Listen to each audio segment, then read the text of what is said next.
Ես ասացի, որ Լեռնային Ղարաբաղից տեղահանված մեր քույրերի եւ եղբայրների վերադարձի օրակարգը համարում եմ վնասակար խաղաղության համար։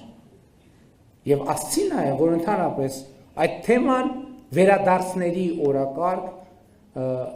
ներքին տեղահանվածների կամ մի մասը անվանում է կան, մյուս մասը ներքին տեղահանված,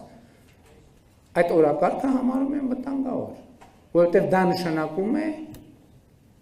հետ դառնալ կոնֆլիկտի նախնական պարամետրերին։ Ես ձեզ ընդհանրապես մի օրինակ եմ ուզում բերեմ, դա ցույց տալու համար, թե տրամաբանության որոշակի ինչպիսի խզումներ են երբեմն տեղի ունենում։ Երբեմն այդ թվում տարածաշրջանի կոմունիկացիաների քննարկումների տիրույթում եւ Հայաստանում եւ Ադրբեջանում հնչում են տեսակետներ, թե օրինակ երկու երկրների քաղաքացիները կարող են որոշակի հոգեբանական բարդություններ ունենալ միմյանց սահմանային եւ մաքսային ծառայությունների հետ առնչվելիս։ Եվ սա մենք ասում ենք լրջագույն դեմքով։ Ընդ որում սա հնչում է թե Հայաստանում, թե Ադրբեջանում։ Հետո խոսում ենք փախստականների վերադարձի մասին։ Այսինքն 5 րոպեան, 3 րոպեանոց կամ նույնիսկ 20 վայրկյանոց կոնտակտը համարում ենք պրոբլեմատիկ, բայց հետո Հայաստանում օրինակ ասում են, որ Նախճեվանից տեղահանվածները, Բաքվից, Սումգայիթից եւ այլն մնացած պետք է վերադառնալ, այսինքն ասում են, որ մաքսային սահմանապահի հետ 30 վայրկյան կոնտակտ հետ պրոբլեմա ոնց կլինի, չի կա, դա հնարավոր աներևակայելի է։ Ես այն չի համար եմ ուզում ցույց տալ, ինչի համար եմ սա ասում։ Ասում եմ ցույց տալու համար, որ այստեղ տրամաբանության խզում կա։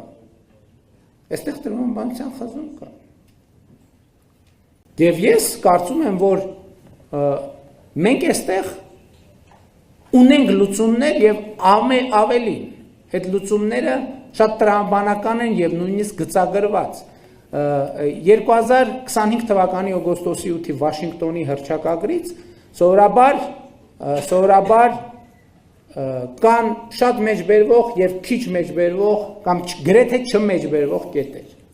Այդ չմեջբերվող կետերից եւ ընդհանրապես իմ կարծիքով այդ հռչակագրի կարևորագույն կետը 5-րդ կետն է, որը ըստ էության խոսում է, արձանագրում է Հայաստանի Հանրապետության եւ Ադրբեջանի միջեւ երկարատև խաղաղության տեսլականը։ Ես կարծում եմ, որ ընդհանրապես հիմա մենք եկել հասել ենք մի կետի եւ հասունացել է նորակարգը, երբ որ մենք պետք է արձանագրենք արդեն իսկ արձանագրվածը իմիջայլոց, որը ինչ որ առումով կարելի է անվանել նաեւ ռազմավարական գործարք Հայաստանի Հանրապետության եւ Ադրբեջանի Հանրապետության միջեւ, որն է եւ որը կարող է լինել այդ ռազմավարական գործարքը։ Իսկ գործարքի էությունը հետևյալն է, որ Հայաստանը եւ Ադրբեջանը ճանաչում են միմյանց տարածքային ամբողջականությունը Ալմաթայի հռչակագրի հիման վրա, այսինքն ինչը ասացի,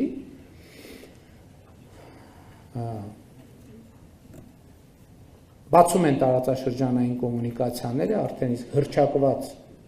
Վաշինգտոնի հռչակագրի հիման վրա, իրականացնում են դելիմիտացիա արդեն իսկ համաձայնեցված կանոնակարգի հիման վրա եւ հանգիստ են թողում միմյանց։ Շատ պարզ բան։ Հանգիստ են թողնում միմյանց։